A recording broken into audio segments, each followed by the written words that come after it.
Good morning. My name is Karina Norberg and I represent Liquor Luz.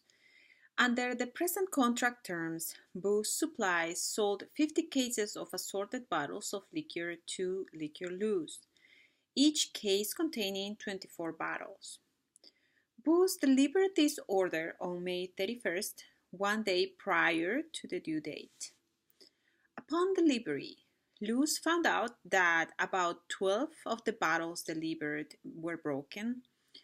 Given the nonconformity detected, Luz rightfully exercised its right to reject the whole delivery. The decision to reject the whole shipment is supported by applicable law.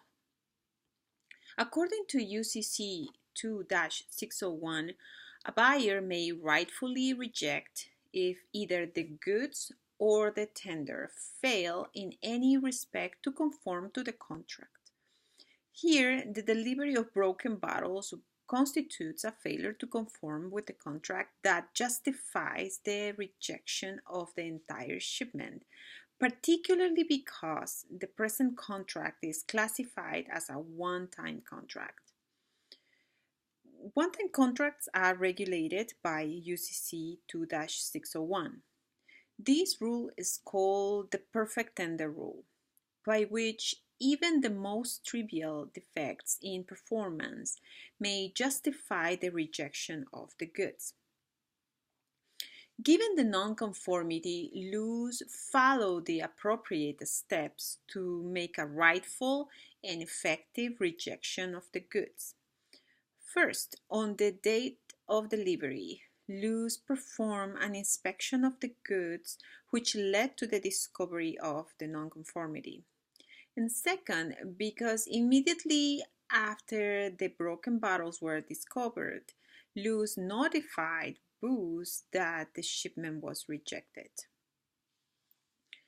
Boost should also consider that, pursuant to UCC 2-504, given the existence of a shipment contract between the parties, Boost had a duty to make a contract for the transportation of the goods that was accorded to the nature of the shipment. Here, Boost failed to use services that warranted proper packaging of glass bottles.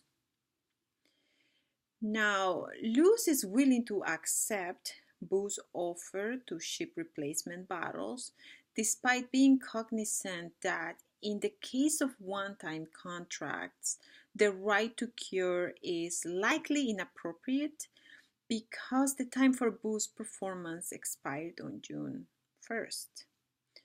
Since Boost offering to replace the damaged bottles by June 4th, then the seller's performance would be certainly out of contract time.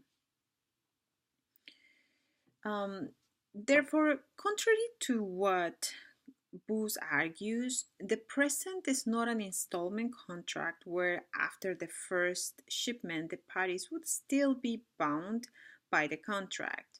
In that scenario, Boost's argument that Luz was not substantially impaired by the nonconformity would be relevant. But here we have what is called a one-time contract that expires on June 1st.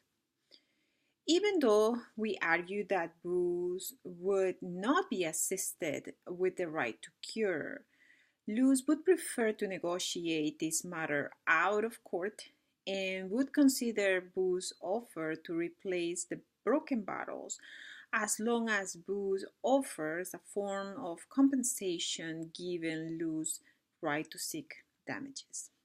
Thank you.